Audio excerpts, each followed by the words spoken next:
வணக்கம். இந்த வீடியோவில் நம்ம பார்க்க போகிறது நேந்திரம்பழம் அவிச்சது. குட்டி பசங்களுக்கு சாதாரணமாக கொடுக்கறத விட அவிச்சு கொடுத்தீங்கன்னா சீக்கிரம் டைஜஷன் ஆகிடும். நிச்சயமாக இது அவங்களுக்கு பிடிக்கும்.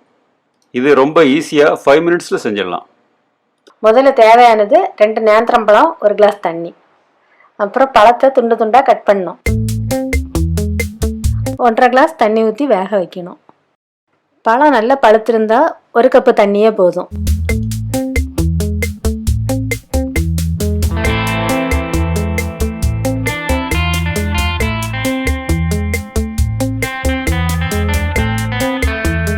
பழம் வெந்ததுக்கப்புறம் ஸ்டவ் ஆஃப் பண்ணிடலாம்.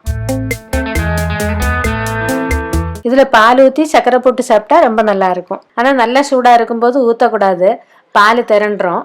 லைட்டு சூடாக ஊற்றலாம், நல்லாவும் இருக்கும். பால் ஊற்றாமலும் சாப்பிடலாம். வீடியோ பிடிச்சிருந்தா இந்த சேனலுக்கு சப்ஸ்கிரைப் பண்ணுங்கள். பக்கத்தில் இருக்க பெல் பட்டன் ப்ரெஸ் பண்ணுங்கள். உங்கள் ஃப்ரெண்ட்ஸுங்களுக்கு ஷேர் பண்ணுங்கள்.